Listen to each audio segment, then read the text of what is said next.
Hello. You may recall that in October 2019, OFSTED and CQC carried out a local area SEND inspection in Essex. As you have no doubt seen, the revisit is next week. We would like to welcome you to our explanation of how this revisit will be conducted and your opportunities to provide feedback.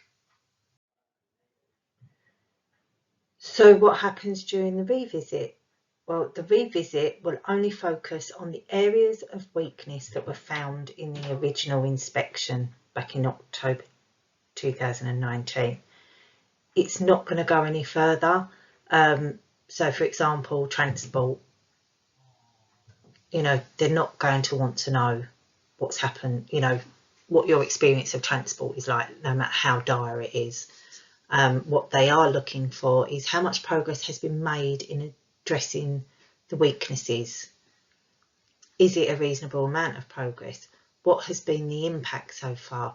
What is intended to still happen and what is ongoing? Like with many other local area revisits, this time there will be no open meeting for parents. So there won't be the opportunity to meet inspectors face to face for the majority of parent carers in Essex. As the parent carer forum for Essex, we will be fully involved in the revisit and representing your views at all the meetings. But the one way that you can make sure that your voice is heard is to complete the OFSTED survey or even provide feedback via the revisit section of our graffiti wall. This all has to be done by 12 noon on Monday the 16th of May, the day before the revisit, because then that option closes. All the other evidence which was provided by Essex County Council, the NHS Clinical Commissioning Groups and us had to be uploaded by 3 PM last Friday.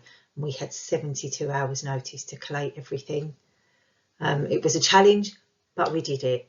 We've uploaded all the surveys we've conducted since 2019, including the most recent Family Impact Survey, which is now on our website, a neurodevelopment survey, our graffiti wall reports, and lots of feedback from other various engagement events that we've held with parents and carers and that we've attended as well, both virtual and in person. We also provided an impact statement which gives the overview of where we think progress has got to, what the journey has been like for us as a parent carer forum, where we feel there has been some impact, where we feel there hasn't been, and we will be sharing this widely at the start of the revisit.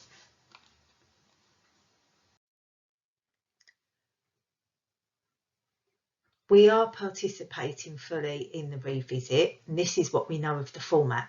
There will be an opening meeting on the first day where everyone involved will give their overview, and obviously it's going to be based on our impact statements. There will be focus groups held over the next 2 days, on all the areas of weakness. There will be keeping in touch meetings at the start of the second and third days, so you'll be discussing what happened the day before and what's due to happen that day.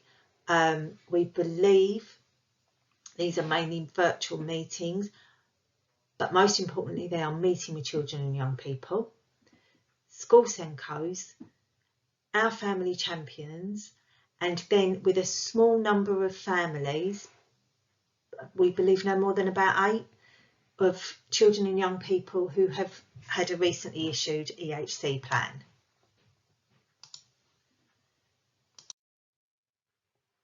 So the first focus for the revisit is area of weakness number 1, which was the potential over-identification of moderate learning difficulties. inspectors believed that there were a higher proportion of children and young people with moderate learning difficulties in Essex than elsewhere, and this was based on the Department of Education school census data. Inspectors were concerned that this could mask basically the under-identification of communication and language needs and social and emotional mental health development. So we know that parents are generally unaware of the school census entry for their child and young person. But this weakness is actually all about how well schools identify needs and then put the right support in place. So what parent carers need to consider is, do they believe that their young child and young person school has correctly identified their needs? And is your child, young person receiving the right support for their needs? And we think that the surveys in in the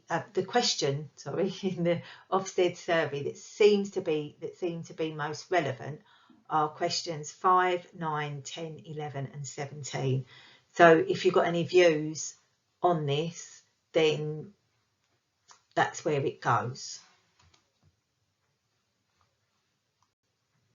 The second area of weakness surrounds joint commissioning arrangements.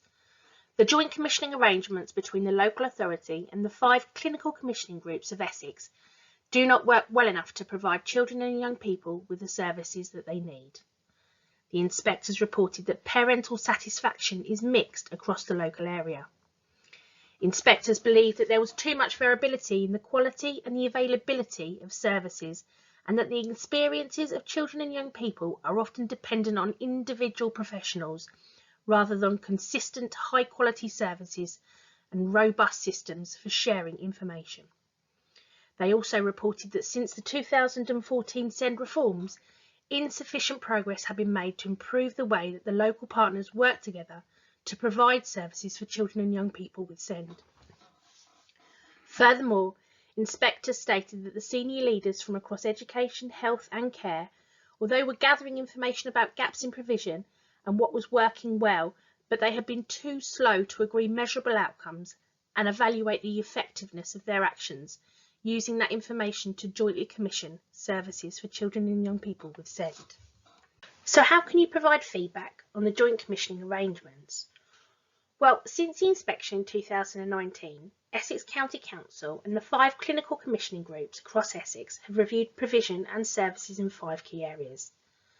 Firstly, the Autism and ADHD Assessment and Diagnostic Service, the SEND-IAS provision, local offer website, the therapy provision which includes occupational therapy, physiotherapy and speech and language, and finally the specialist equipment provision, such as the ability to obtain equipment such as hoists, beds, specialist chairs that a child or young person may need to support their care and educational needs.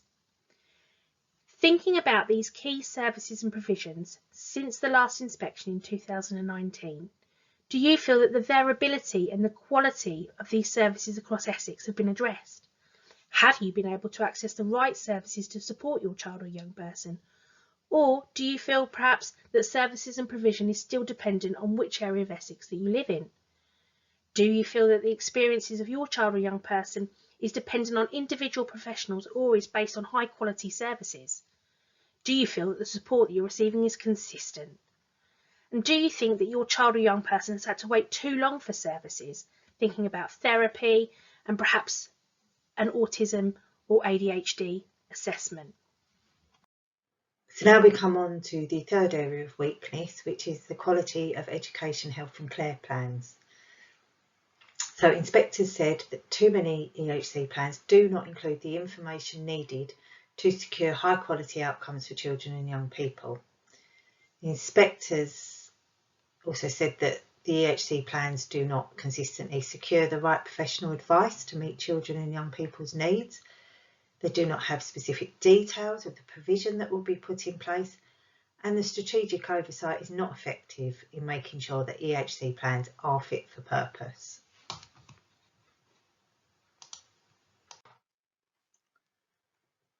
So things to consider when answering the questions in the OFSTED survey. Is the decision-making process clear and consistent? So if you have a new plan, did you understand who was involved and why they were involved? Did you understand when things were going to happen and why they were happening? And then, you know, did you understand why certain decisions were made? And if it's an existing plan, you know, it's sort of thinking about the same things for annual reviews, but also did it happen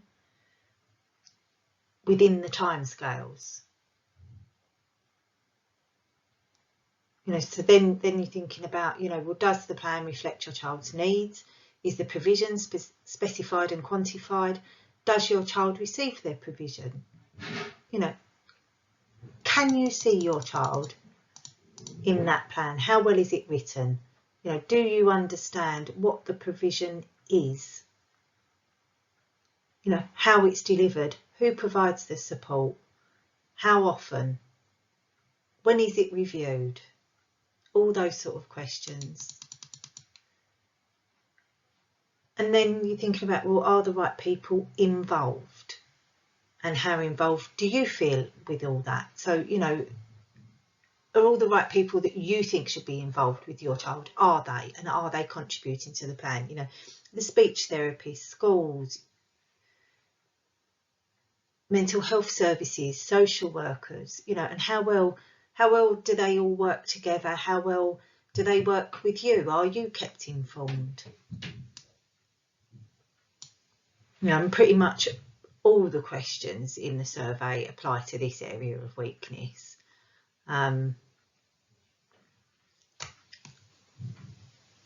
So yeah, these are the sort of things just to keep in the back of your mind when you're answering the questions. So what happens after the revisit? Well, the inspectors will publish their letter within 33 days, and they will outline, you know, what progress they've found has been made, and then they will decide whether or not there has been sufficient progress. If sufficient progress has been made in all the areas of weakness, then the quarterly support and challenge visits will stop. Now, the quarterly support and challenge visits have been undertaken with a sort of regional Department for Education advisor and the regional advisor for NHS England, and they have, as it says here, met quarterly with Essex to discuss progress, give advice on, you know, how to shape that progress as well, and you know, give their opinions on what they're actually doing so far. So they would stop if sufficient progress is considered to have been made. If sufficient progress has not been made, then it's up to the Department for Education and NHS England to determine the next steps. Now, what might the next steps be? Well, they would definitely mean greater scrutiny on what they're doing. In some circumstances, the local authority would have to submit an accelerated plan so that they speed up the rate of progress. And if it's really bad, which I don't think is the case here, Secretary of State can actually take over. So there are options.